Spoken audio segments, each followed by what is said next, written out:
గుంటూరు నగరంలో అనేక కొత్త కాలనీలు ప్రాంతాలు నివాసయోగ్యమైనటువంటి ప్రదేశాలుగా మారుతున్నటువంటి పరిస్థితులు. అందుకని నగరంలో ముఖ్యంగా గత 5 సంవత్సరాల్లో కొత్తగా ఏర్పడినటువంటి ఏ కాలనీలో కూడా కనీస మౌలిక వసతులు లేక ప్రజలు అనేక రకాలుగా ఇబ్బందులు పడుతున్నటువంటి పరిస్థితులు ఉన్నాయి.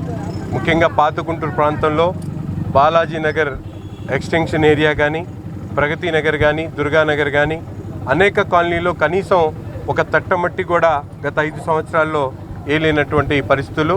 ఈరోజు కూటమి ప్రభుత్వం ఏర్పడ్డ తర్వాత దాదాపు నగరంలో ఉన్నటువంటి శివారు ప్రాంతాలన్నింటిలో కూడా ముఖ్యంగా పేద వర్గాలు నివసించేటువంటి ప్రాంతాల్లో మౌలిక వసతులు కల్పించాలనే ధ్యేయంతో ముఖ్యంగా ప్రగతి నగర్ ప్రాంతం 15 సంవత్సరాల నుంచి రోడ్లు లేక మంచినీళ్లు రాక ప్రజలు ఇబ్బందులు పడుతున్నటువంటి పరిస్థితులను గమనించి ఈ ప్రభుత్వం ఏర్పడ్డ తర్వాత వెంటనే ఇక్కడ ఉన్నటువంటి 18 లైన్లు కూడా వెట్ మిక్స్ రోడ్లు వేయడంతో పాటు కచ్చా డ్రైన్స్, 2 వైపులా కచ్చా డ్రైన్లు, ప్రతి ఇంటికి కూడా సురక్షితమైనటువంటి మంచినీరు అందించాలనే ధ్యేయంతో మంచినీటి కనెక్షన్స్ని అలాగే వీధి దీపాలను కూడా అమర్చడం అనేది జరుగుతూ ఉంది.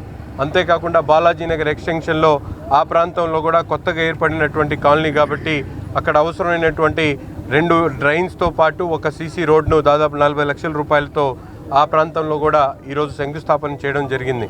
ముఖ్యంగా రాష్ట్రంలో చంద్రబాబు నాయుడు గారి నాయకత్వంలో స్థానిక సంస్థల్లో అవసరమైనటువంటి మౌలిక సదుపాయాల మీద ప్రత్యేకమైనటువంటి దృష్టి సారించి గుంతలు పడినటువంటి రోడ్లతో పాటు ప్రజలకు నిత్యంగా అవసరమైనటువంటి ప్రతి ఒక్క కార్యక్రమాన్ని కూడా ఈరోజు స్థానిక సంస్థల్లో పెద్ద ఎత్తున చేపడుతున్నటువంటి పరిస్థితున్నాయి. కూటమి నాయకత్వం, కార్పొరేటర్సు అలాగే ముఖ్యంగా జీఎంసీ అధికారులు ఈరోజు ప్రత్యక్షంగా ప్రతి ఒక్క చోట కూడా అభివృద్ధి ప్రణాళికలతో ముందుకు సాగుతూ ఉన్నాం.